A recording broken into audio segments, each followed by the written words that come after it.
qiyaamati bu nu àggee ca jayli mooy ree kuy taalu béb jayli di nga am bis ba ridwaana. audu billahi min ashaytaan arrajim bismillahi arrahmani arrahim allahuma salli wa sallim wa barik ala sayyidina muhammad wa ala alihi wa sahbihi wa sallam. asalaamaaleykum mbokk yi ñoo ngi nuyu ñëpp di ziyaara ñëpp di balu ñëpp ak waaw li nga laaj ci Cheikh Bounama ci ndénkaane yi nga xamante ne bii moom la bàyyile njaboot gi mooy li mu sance woon dëkk bi mooy li ko fi indi woon mooy jàng ak jàngale ak yar ak woote ci lislaam boo xamante ne bii ci sunna maanaam lay tege ñuy jëfandikoo alxuraan ak sunna yonent bi sallallahu alayhi wa sallam bi mu ñëwee it ci loolu la nekk di wër ba wut fu mu beru ngir mu mun faa rawale lislaamam doxal fa it yoonu tasawuf yi nga xamante ni moom la jële woon ci mag ñi. yàlla dogal na nag bi nga xamante ni bii ñëw na li mu jëkk a def mooy ubbi daara commencé di jàngale nag alxuraan di yar njaboot gi di woote di tuubal ay nit di leen dugal ci lislaam loolu def na ko ci ab diir bu mat 2 fukki at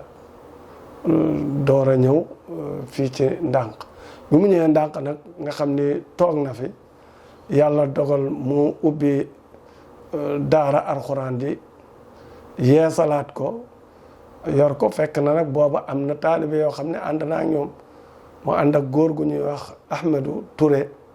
ak ñeneen i taalibe waaye Ahmedou Touré yàlla dogal na booba nit ku fees la ci xam-xam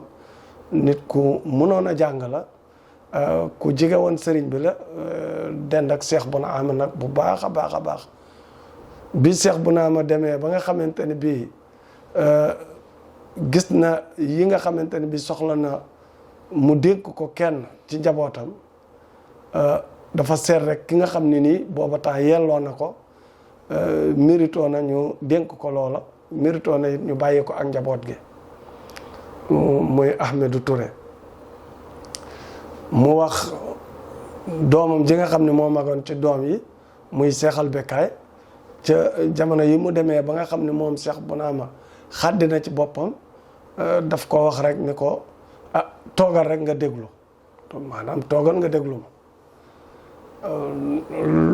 Cheikh Bounama am na lu mu ko jox ni ko mu doxal ko seexal bekkaay toog nag ca loola di ko doxal dégg ndigal gi ci góor gi bi muy dund dégg ndigalam it ci bi mu faatoo la ma ko waxoon rek loolu la doon def au fait ay rakkam ndax booba moo mag ci njaboot gi ndax am na sax ñoo xamante ne booba ganeegunu àddina moom sax booba du mag lool waaye nee na ko mu déglu ma seexal bekkaay nekk ci liggéey boobu mu ne Ahmedou Touré bu ma génnee àddina li nga xam ne mooy wasiya ndénkaane bi gën a ñor mooy njaboot gi na nga leen taxawu ci seen lislaam na nga leen taxawu ci sunna na nga leen yar ci ngor ak sutura ak taraanga bu ñu def lenn loo xamante ni bii loola dafay juyoo ak lislaam na nga taxaw daa iman ci jàngal leen na nga taxaw it ci waxtu wu nekk rek ci won leen kan mooy yàlla kan mooy yonent bi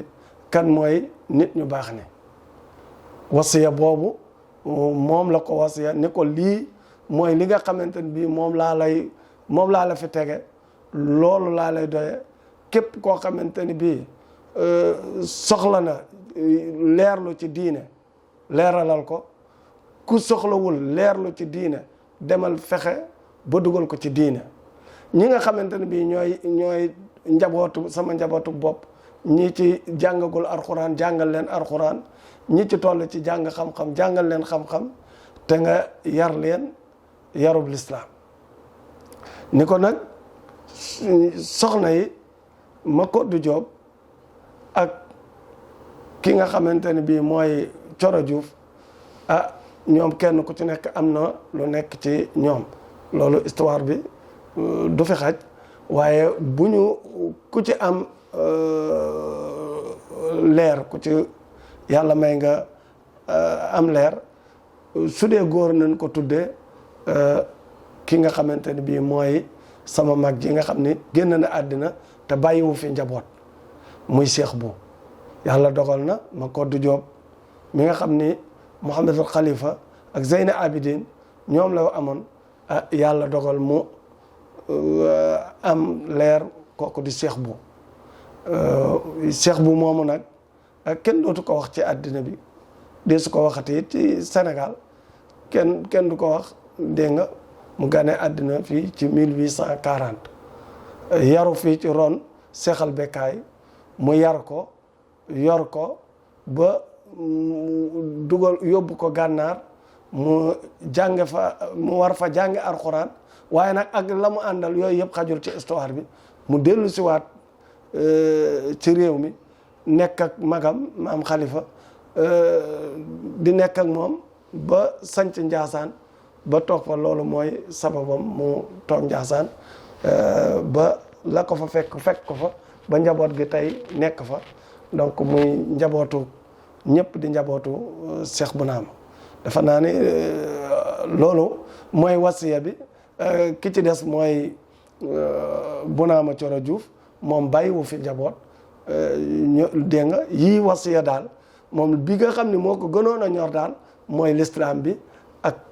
yar bi ak jàng ak jàngale loolu nag la sose woon dëkk bi looloo ko fi indi woon looloo ko jële woon ci Cheikh Sidi Mokhtar loolu la ñu dénkit képp ku mën a doon nga di doomu Kunta ak foo mën a ne jàngale yar woote ci l'islam teg sa tànk ci sunna te bu ko ci teggi nungu li l'islam rëdd te bu ko bañ dégg waxi kilifa nekk ci lu baax lépp loo xamante ne rafet na nga def ko lépp loo xamante ni lu ñaaw la nga bàyyi ko fa lépp loo xamante ni bii ndimbal la te nga mën ko nga def ko lépp loo xamante ni bii xiisa la wala meroo wala beddoonte loolu yëpp rek Cheikh Bounama dénkaane woon na njabootam pour ñu moytu ko moytuloo woon nanu tàqali ko moytuloo woon nanu bañante moytu woon nanu lépp loo xamante ni bi alxuraan dénk nanu pour ñu moytu loolu kon keneen ku ko def yaa ko def ak foo ko defe ak noo ko defe waaye moom ci lii la sance dëkk bi ci lii la doon woote ci lii la nekk ba génn àddina bàyyi ko fi moom moomu nag ci moom la ñuy war a taxawal bisam ci samedi bii di ñëw bu dellu see le 10 pour bis boobu ñu taxawal ko pour daje fi famille Kunta yëpp daje fi ngir ñu jàng alxuraan julli ci yonent bi def ay istixfaar ñaanal ko ci ñaanal njabootu Kunta ñaanal réew mi yëpp ndax loolu mu ñoon mooy sunu warugar te loolu la ñu war a def su fekkee am na beneen laaj dégg nga